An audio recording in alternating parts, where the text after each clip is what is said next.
За эхлэе. Захиа. Яаж эхлэх вэ? Эхлэхийн санаанаа байна уу? За ингээд дараагийн дугаар эхэллээ. Кат. За эхэл. Шууд доотлын индекс. Би бол ингэж эхлэмээр байна уу? Үнээл. Nice. Насан бацгаано би бол муу байна. Нөгөө юугаа дидээ гаргасан юм уу чи? Хүн нэг алдахаараа дараа хийхгүй бааз. Би нэг OBS хоёр бичиг. Хоёр эцэн.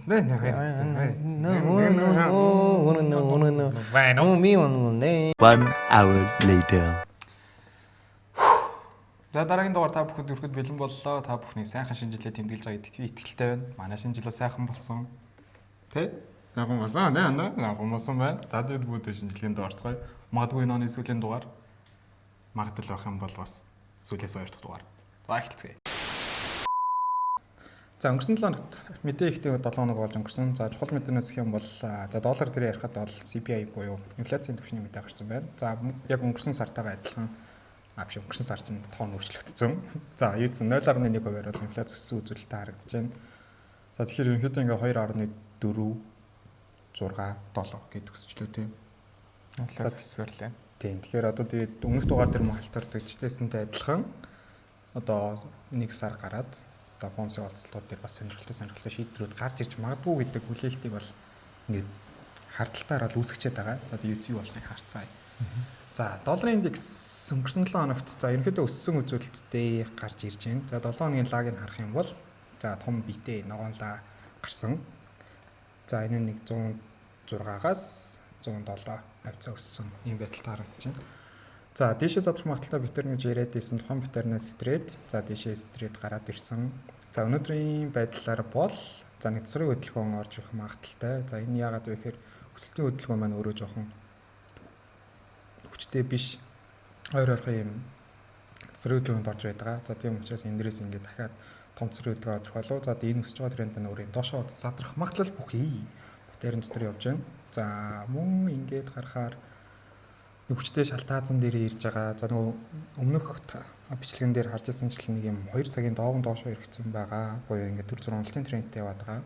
Энэ яг ингээд доошоо одоо дахиад үргэлжлэх үү эсвэл дээшээ өсөд гаргууд ирэх үү гэдгийг харцгаая. За одоогийн дамгаар бол нэг доошоо хөдөлгөөн энэ бүсчил дээрээс орж иж магадгүй. За бүс дээрээс ингээд хүчтэй шалтгааз болсон. Одоо энэ дээр дахиад ирсэн нэг ирээд байгаад сэтгэл чадаагүй хоёр дахь ирж байна. За энэ дээрс нэг цэцрийн хөдөлгөөн орж ирээд цаад ирэхэд өсчиж магадгүй. За лагийг харах юм бол дээшээ таамаг илүү үргэлжлүүлээд дахиад дээшээ гэдэг таамаг гармаар нь ягаад тэгэхээр ерөнхийдөө 2-7 хоногийн өмнөх лав бол нэлээд шийдвэр өгөхтэй бай талны илүү байсан лаг гарсан бол өмнөх 7 хоногийн лав нэлээд илүү баярууд нь илүү байсан тал харагдаж байгаа. Тэгэхээр энэ дээрээс сэлрүүдээс илүү баярууд нь илүү байгаа учраас дахиад энэ дээшээ хөдөлгөөн орж ирэх магадaltaй юм болов гэж харж байна. За чи За долларын индекс төр болохоор өмнөх бүтцүүдийг харахад арай өнөөдрийн байдлаараа илүү бүтцэн тогтворч байгаа хөдөлгөөн бол харагдаж байна тийм. Тэгэхээр ерөнхий бүтэц өөрөө энэ чинь нэг үүсээд эхэлсэн. За тэгээд энэ маань өөрөө задрах шинж рүүгээ орох боломжтой юу гэдэг дээр бол зурагдлах үүсч чинь хараад байна. За нөгөө талаараа яг уу нэг дахиад чинь доошоо оруулчаад нэг гарах бол гэдэг хөдөлгөөн бол хүлээгдээд байгаа. Миний хувьд бол за нөгөө талаар яг нөгөө том цагийн чартн дээр болохоор энэ нөгөө өнгөрсөн хугацаанд хамгийн дэжгүй гэж бодож ирсэн ямар ч нэг контакт байсан бүсээ бол одоогийн байдлаар бол кросслог гарцсан байгаад харагдаад байна. Тэгэхээр энэ бүтцийг харахад бол дахиад дээшээ гэж харж болох боловч за бүсийн ярилжаа бүтцийн тийм сайдын хөдөлгөөн дээр арай нэг тоошин хөдөлгөөнийг орж ирэх болов гэдэг бол хүлээлт бол байна. Тэгэхээр нэг бүтэн ингэж явах уу эсвэл ингэж явах уу ч юм уу те ингэж нэг доовоо өвдөхгүйгээр буцаж ирэх үү гэдэг дээр бол зургал долларын индекс дээр бол хүлээгээд байгаа. Тэгэхээр одоогийн байдлаар илүү сайд хөдөлгөөн за бүс шалтгаасны хөдөлгөөн бол нэлээд дэжгүй зурагтаад бүтцээс бол арилжаанууд хийгдэх боломжтой. Тийм бүтц бол одоогийн байдлаар л аль ингээд зурагтад явж байгаа. Тэгэхээр бүтэц өөрөө задарсныхаа дараа за юу гэдэг энэс их бүр ингээд доо үедээ ч юм уу ингэж ирснийхэн дараа бол дээш явах хөдөлгөөн бол зурагтан. За нөгөө талаараа энэс хэм бас жижиг цагийн доо үедчүүл ерөөхдөө буцаж инчэнсэн ч юм ингээд таасны пулбэкний хөдөлгөөнөөр бас хээлийн хөдөлгөөн бол долларын индекс дээр харах боломжтой бол зураглал үүсэж явж байгаа. Тэгэхээр Наад цагийн жижиг цагийн доо болоод дунд цагийн доовод эвдүүлж иж баталгааны оролтууд бол хийх сонирхолтой бол байна. Тэгэхээр бүтцийн үед бол нэлээд дэжгүй. Шал таз нь өмнөх одоо юу гэдэг өнгөрсөн хугацаанд харьцуулахад бол нэлээд дэжгүй болоод ирсэн бол том цагийн магадгүй доороос явж байгаа импульсив хөдөлгөөний коррекшн хөдөлгөөн болох үз тийм зургал үүсэж байгаа учраас нэг доошоо оруулж ирж байгаа ч юм уу тий эсвэл ингэж байгаа нэг бүтэцсэн өөрөө бүтэн батарейны хөдөлгөөн болооч юм уу тэгснийхэн дараа бол илүү дээшээ эсвэл доошоо гэдэг бол зургал үүсэх гэдэг. Тэгэхээр одоогийн байдлаар илүү сайтын хөдөлгөөнд дээрээс нь дээшээ доошоо ч юм уу ингээд бүтцийнхаа шал таазнаас эсрүүцэл аваад харилж ийгдэх боломжтой дээр бол дээрэлж илүү төлөх сонирхолтой гэсэн үг. Окей. За Nasdaq тэр Nasdaq бас гайгүй өсөд гараад ирсэн 7 хоног болж өнгөрөх шиг болсон. Тий, Nasdaq-ийн хувьд бол зураглаад бол нэлээд одоо юу гэдэг нөгөө жоохон хэцүү зураглуудаа бол яваад байгаа шүү дээ. Тэгэхээр илүү дээд ярилж төлөх бүс шалны хөдөлгөөн хаана нүүсч тэнцэнээс илүү ярилж төлөх тийм зургалтай бол байна. Таасны хөдөлгөөнд одоо юу гэдэг бүтцийн хувьд бол нэлээд одоогор бол замбраагүй бол байна. За миний хувьд болохоор адилхан Nasdaq дээр бол дээд ярилж төлөх сонирхолтой байгаа. Тэгэхээр өнгөрсөн чарттай харьцуулахад бол за яг энэ ч нөгөө волюмын хөдөлгөөн бол байгаа. Одоогийн энэ хэсгийн доовыг итэж чадах уугүй юу гэдэг дээр бол зураглаад бол хийгчээд байна. Тэгэхээр эхний ээлжинд бол энэ чинс одоогийн байдлаар уналтын хөдөлгөөн бол харагдаж байна. Тэгэхээр энэ бүтэц өөрөө доошоо авах хөдөлгөөний бие илүү хязаа авах гэдэг нэг гэхлээр энэ хэсгийн таасны хөдөлгөөний доошоо орж ирсэн үед авна. За нөгөө талаараа энэ хэсгээс buy гэдэг хэрвээ ирсэн тохиолдол гэсэн. Баян хөдөлгөөн бол төлөвлөд байгаа. За тэгээд хэрвээ энэ маань өөрөө за энэ хэсгийн доовыг эвдээд ч юм уу ингээд нэг таасны хөдөлгөөн үүсгээд ингээ авах юм бол илүү энэ доотлын хөдөлгөөнөөрөө сэлэн ярилж төлөх тийм сонирхолтой байна гэсэн. Тэгэхээр дээд ярилжны хувьд бол нэлээд нөгөө жоохон risk entry байдалтайгаар ярилж байгаа бол хийгдэн. Тэгэхээр тэр болтол бол ямар ч зураглуудаа бүтцийн үлээгээд хэн доовыг эвдүүлж ийшээж ч юм уу ингэсэн үед л бүтцүүд бол арилжааны төлөвлөгөөнд хийгдэнэ. Тэгэхгүй бол ерөөхдөө одоогийн байдлаар бол энэ нэг Nasdaq хөдөлгөөнд бол нэлээд замбраагүй дээрээс нь арилжаа ихэд жоохон хаанаас гарах вэ гэдэг ч юм уу тиймэрхүү хөдөлгөөнд бол жоохон замбраагүй байгаа учраас нэг жижигхэн тийм risk entry байдал дээр арилжаад хийх сонирхолтой байна гэсэн үг дээ. За харин би л мэдгүй. Би бол Nasdaq дээр бол үнэхээр хэлээлэг үнэхээр надад бол боломжгүй бүтээгдэхүүн гэдэг шиг харагдаад байгаа. За яг хуу мэдээч ингээл зөвхөн Нью-Йоркоор амар өндөр волюм орж ирдэг те. Тэгээ тэр ингээ хөдөлгөөний явчаа дараагийн pullback-ийн хөдөлгөөнүүд нь ингээд барьж авах ямарч ингээд боломжгүй нэшин ихтэй ингээд цэвэрхэн биш хөдөлгөөнүүд яваа. Тэгээд ингээд стрэлтэн дээр ордог учраас ингээд нэг материал ч юм уу ингээд шалтаа зүлээж байгаа стрүүлээд орох гэхээр ингээд stop loss нэгтрхээ хол болцоод ингээд арилжаанууд барихад нэлээд хэцүү болцоод байна. За одоогийн зургал дээрээс харахаар ч гэсэн өмнөх 7 хоногийн зургалтай ерөнхийдөө бас төстэй юм ярих гэдэг нь юу ярих гэдэг нь вэ гэхээр энэ нэг юм трендийн төсөлд ингээд ерөнхийдөө ирээд ихэнхдээ доошоос төрөх магадaltaй байдаг юм трендийн төсөлд үүсдэг байр юм байна газарч байгаа. За гэхдээ тэгэл яг адилхан ингээд Нью-Йоркоор ямар хөдөлгөөн гарч ирнэ. Энэ дээшээ нэг ингээд хөдөлгөөн гарч ирэх юм бол энэ батарей шууд стрейт явчих учраас айгуу тийм таамаглахад бэрх байгаад байна л да. За уул нь нэг юм дажгүй дээлгийн шалтгаазны тренд лайнтай ийм газар явж исэн. За тэгээд яг өнгөрсөн 7 хоногийн хөдөлгөөн яваад явах хэрэг одоо энийг ингээд цааш нь хөгжлүүлээд зурхаар стэрчиж байгаа байхгүй. Ингээд стрейт одоо бол энэ дараагийн тооч энэ мен дээр байгууллагууд ингээд дэше стэрсэн. За тэгээд яг хуу энийг стэрсэн гэдээ хаяхаас илүүтэйгээр зүгээр эн чинь дээлгийн ингээд таад учраас энийг стэрчээд буцаад ороод ирж магадгүй хөдөлгөөнүүд бол анзаарагдаад байгаа. 7 хоногийнхаа лагаар болохоор ийм нэг тийм баярууд нь хүчтэй нэг их илүү хүчтэй биш гэхдээ яг тодорхой хэмжээнд хүчтэй байсан юм лаг гарцсан.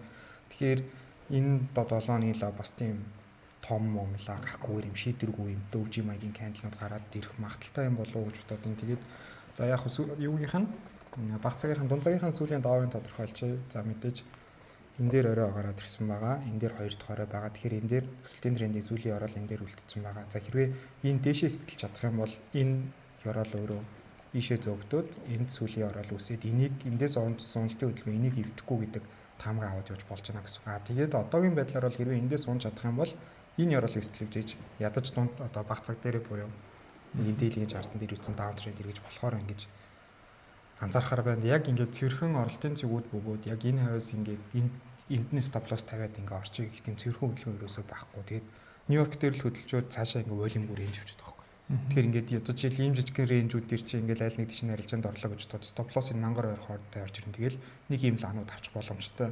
Тийм хангалттай хэмжээний том ингээд батарейн ч гэсэн гоё үүсч өгөхгүй ингээд ийм стоп лосс нь тавихаар ингээд хитрхи жижиг тавьдаг учраас жоохон айцтай л. Тэгэхээр стак дээр бол оролтгүй. Тэгэхээр надад бол ойлгомжгүй. За голд өнгөрсөн 7 хоногийнх нь л юу болсон бэ гэхээр за би голд энэ ногоонлаанаас болоод ерөнхийдөө голд дээшээ байгаа баха гэж анзаараад байгаа. За гэтэл өнгөрсөн 7 хоногийн нэлээд дээш үсч гаджсан ч гэсэн жижигхэн ногоонлоо агтцсан. За энэ бас юу харж байгаа нэхэр баяруудын хүч тийм хүчтэй байж чадахгүй л тий. Тэгэхээр өнөөдөр энэ 7 хоногийн лааны хувьд бол за яг дээшээ гарч ирэх боломжтой. Гэхдээ бас түлхүү доошоолаа байх магадaltaй юм болов уу гэж зүгээр лааныхан шууд юугаар зурглалаар бол тэгж хараад байна. За тэгээд дээрээсээ унж орж ирээд одоо юу болж байна вэ гэхээр энд явсан нэг импульс ийшээ тавтагдаад дууссан. За тэгээд мэдээж дараагийн цэрэг хөдөлгөөн орж ирж байна тийм. За өнөөдөр маркет нэгдээд голд рейнжж жагаад одоогийн байдлаар дээшээ гараад явж байна. За энэ дээшээ гараад явж байгаа хөдөлгөөн өөрөө бас нэг юм жижигхан ирээдүйд доошоос стрэх магадaltaй юм шиг харагдаад байгаа. За энэ дээр нэг юм яг өнөөдрийн шалтгааз байлаа. Ийм батарейн дотор яваад байна. За тэгээд энийг ингээд эргэх боломжтой зэгүүдгээд за давхцуулаад хүчтэй support resistance хайх юм бол энэ дээр яг одоогийн явж байгаа зэг нь өөрөө эхний ээлжний нэг юм шалтгаасны хөдөлгөөн байгаад байгаа. Ингээд таад шал энэ дээр таад шал сүлэгдсэн энэ дээр ахаад ирсэн. За тэгээд ингээд энэ таад шал болон батарейныхаа тусламжтай энэ дээрээс доошоо стрэх юм бол доошоо магадaltaй одоо арилжаа их төлөвлөгөө байна. За тэгээд энэс бүр дээшлээ гараад ирэх юм бол энд нэг юм юу байна? Тааз байна. Энэ дээрээс бас нэг таазны хөдөлгөөн дээрээс шалгаж үзье.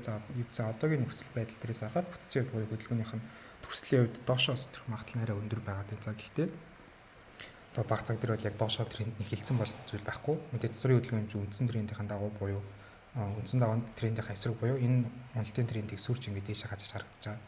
Тэгэд яг баталгаатай оролдох юм бол энэ дээрээс нэг ингэж сэтгүүлж аваад дараагийн pullback-ын дээрээс нь орол илүү зүгээр болов уу гэж харагдаад байна. Нөгөө алт болохоор одоо энэ батарейн дээр тулгуурлаад арилжаа хийчих гэхээр мэдээж stop loss хэтэрхий томлчих гээд байдаг. Одоо энэгээ харах 85 пипний stop loss болчиход байгаа. Нэг last рүлээл гарах. Тэгэхээр 85 пипний stop loss гэж өөрөө айгүй том 1-3 4 арилжаа гэж тоочл 300 400 пип.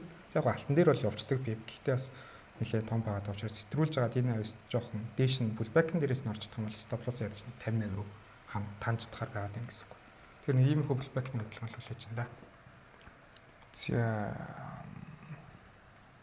За миний болохоор би илүү том цагаас хөөж бодоод байна л да. Яг тэгэхээр өнгөрсөн чартуудыг хараад байхад нэлийн тодорхой цэгүүдээс бол өөрөө алт өөрөө буцсан. Тодорхой цэгүүдээр ирээд байгаа харагдаад байна. Тэгэхээр одоо ингээд 4 цагийн шортон дээр харахад бол би илүү алтыг энэ бүс рүү ирэх болов уу гэдэг бол зургалтай бол хараад байна. Тэгэхээр одоо ингээд харахад бол илүүтэй дээшний нэг харах үнцэг нь одоо бол байгаа гэсэн үг. Тэгэхээр энэ бүсээс ерөөхдөө дээрс авч уналтыг дагах хөдөлгөөн буюу дээшээ гарч ирлээ энэчээс pullback-ны оролтын энэчээс орох болов гэдэг бол үнцэг бодол байна. За өнгөрсөн яг чартуудыг хараад байхад бол дэжгүй ингээ хараад байхад дэжгүй бүсүүдийн арилжаанд бол хийгдсэн байгаа учраас магадгүй өөрөө энэ маань энэ хэсгийнхаа таасны хөдөлгөөнд бас илүү эсрүүсэл аваад явах болов гэдэг бол таамаг бол байна. Тэгэхээр илүүтэй дээш нь энийг гаргаж ирээд за 2 зүрийн чээс хэдэн pp. За нэг 80 90 pp юм. Тэгэхээр энэ өнөөдөр шөнөдөө бол явчих боломжтой байлаа шүү дээ. Тэгэхээр ийшээ ирснийхэн дараа бол илүү том цагаа даах тийм үнцэг бол байна. За яг нэг талаараа уналтын хөдөлгөөн, за нөгөө талаараа бас энэ дээшээ гараад ирвэл энэ чээс pullback-ийн бай хөдөлгөөн гэсэн одоо харж болохоор тийм үнцгүүд байна гэсэн. Тэгэхээр алтыг том цагаараа харахад бол за энэ хэсгийнхаа ороо гэдэж чадаагүй. Тэгэхээр илүүтэй магадгүй энэ маань энэ хэсэгтээрээ доошоо орж ирэх тийм үнцэг байх болов гэдэг үнцгөөс одоо юу гэдэг харах таамаглаас энэ алтыг дээдлийн таасны хөдөлгөөнөөс сэлээр арж илүү төлөвлөх гэдэг нь гэсэн. Тэгэхээр энэ хэсэг рүү хамгийн ихэнд одоо юу гэдэг явж чадвал типний зэг за бүр холдоо энийг сэтлээд явах юм бол ер нь л бүр ийшээ тийм харах том зэг хөдөлгөөн бол алтан дээр бол байгаа юм болоо гэдэг бол үнцэг байгаа. Тэгэхээр тухайн момент дээрээс за price action дээрээс ямар ч бүсүүд тодорхойлогдсон байгаа. Дээш сэтэлснээс хамаарх уу эсвэл доошоо сэтэлж байгаас хамаарх үдгээс оролтууд бол янз бүр хөрвөх боломжтой тийм бүсүүд байгаа учраас нэлийн алтан дээр одоогийн байдлаар дэжүү бүсүүд бол харагдаад байгаа. Тэгэхээр энэ хоёр энэний бүсийг л хамгийн ихэнд харах сонирхолтой байна да. Тэгэхээр энэ чинээс дараалал ер нь бол ямар хөө хөдөлгөөн гаргацсныхаа нь бол үр дүн бол гарчих болов гэдэг бол өнцгтэй байна. За би алтан дээр нөгөө нэг патерн харсан байсан хэлгээ барьчих. За газ гинцлээ. За алтан дээр яг энэ одоогийн явж байгаа том одоо correction гэх юм уу те. За энийг correction-ыг харж байгаа. Ягаад гэхээр эндээс илүү хүчтэй импульс яваад өнгөрцөө учраас за энийг харах юм бол за энэ 3 дахь орой нь нэлээд цэвэрхэн зурагдах болов гэж харж ирсэн. Энэ дэр аз. Гэтэ одоо ингээд яваад өнгөрцөө учраас энэ жоохон лаг ингээд хэрчээд 3 тооч болгоод зурчихжээ л да. Тэгэхээр ингээд энэ өөрөө агуулгаараа ингээд харахаар бас нэг жоохон доошоос төрөх магадлалтай паттерн яваад байгаа байхгүй. За тэгээд энэ дээшээ явж исэн импульсны хэмжээг харах юм бол энэ дээрээ жижигссэн. Тэгэхээр эхний дахиад илүү жижигхэн импульс үүсээд энэ паттерн ингээд өөрөөсөрчих магадлалтай болоо гэж хараад байгаа. Энэ гэхдээ нэлээд холын таамаг болоод энэ бүр хэдэн сарын таамаг болж байгаа. Тэгээ энэ хэрвээ тэгж явлаа сэтэрлэг гэх юм бол магадгүй энэ хөдөлгөөний бүтэн доош копиж харахаар амар холонаад байгаа байхгүй. Тэгээ баг бүтэн том паттерн болох боломжтой. Тийм. Тэгээд энэ нь өөрөө одоо алтын энэ оолт хаймаа хийж байгаа ийм том хөдөлгөөний одоо нэлээд урт хугацааны төсвийн хөдөлгөөн болж гэсэн үг шүү дээ. Нэг иймэрхүү хөдөлгөөн байж болохоор гэж байгаа. Яг энэ бол гэхдээ бүр нэлээд свинг арилжааны таамаг үүсэж байгаа учраас зүгээр анхаарчхад боломжтой харагдаад байна гэсэн үг. За би нэг биткойн дээр нэг цэвэрхэн нөхцөл байдал үүсэж байгаа учраас энийг алт дурдаад өнгөрчээ. Өнгөрсөн 7 хоногт ингээд оройгоо эвдсэн энэ шалыг эвдэхгүй гэж ярьдсэн тэр шалан дээр ч нэлээд цэвэрхэн ирчээд яваад гсэн. За тэгээд нэг анхааралтай зүйл нь байгаа. Тэгэхээр нөгөө юм түрүүний Nasdaq дээр харагдталтай адилхан юм трендийн төсөлд үүсчээд дэдэг нэг юм доошоос төрөх магадaltaй паттерн үүсэж байгаа. За гэхдээ энэ бол нэг стрэл биткойны трендийг сөрөөдөн гэсэн үг биш аа. Зүгээр одоо энэ хавьяас нэг жоохон цэсрийн хөдөлгөөн орж ирээд буюу энэ дээшээ гарсан импульс нь одоо жоохон хүчин алдчихж магадгүй гэдэг үнцээр харж байна гэсэн үг. Энэ тренд лайнууд дээр ирээд ингээд нэг 4-5 удаагийн тоочтой энэ дээр нэг үрээд ирсэн. Тэгэхээр энэ дээр нэг жоохон уралдын цэсрийн хөдөлгөөн яваад за тэгээд одоо л энэ дээр хаярлаа уулзчаад байгаа учраас энэ бол яг хөө зүү таталт учраас нэг яах гэдэг юм. Энийг ёроол гэж аваад димий гэж бодоод байл. Арай олон арилжааг үүссэн учраас энийг аваад тэгээд энэ унсан ч гэсэн энэ ёроолоо эвдэхгүйгээ зүгээр цэсрийн хөдөлгөөн орж ирчээж магадгүй гэж хараад байна 7 хоногт. За тэгээд оны дараа мараал дахиад илүү одоо тэгээд энэ дэшээ илүү хүчтэй өсөхийн тулд ингээд дахиад том correction хэрэгтэй болж байгаа. Цэсрийн хөдөлгөөн хэрэгтэй. Тэгээд тэд нар нь оож ижиж дахиад дэшээ одоо энэ 100 хэдэн мянгасаа бүр хол явах боломжтой юм болов уу? Тэр одоо нөхцөл нь үүсэж байна гэсэн. Тэгэхээр одоо зүгээр засварын хөдөлгөөн шүү амар унах гаагүй манай крипто очдог байна. Окей. За ингээд энэ 7 оны шинжилгээ маань ингээд дуусч байна. За энэ 7 хоногт мэдээ жоохон бас ихтэй байгаад байгаа. Юу за FOMC-ийн уулзалт болж байгаа. За нөгөө цаг шилжсэнтэй холбоотой 2-оос байж байгаа уулзалтууд маань 3-оос болцсон байгаа юм шиг харагдаж байна.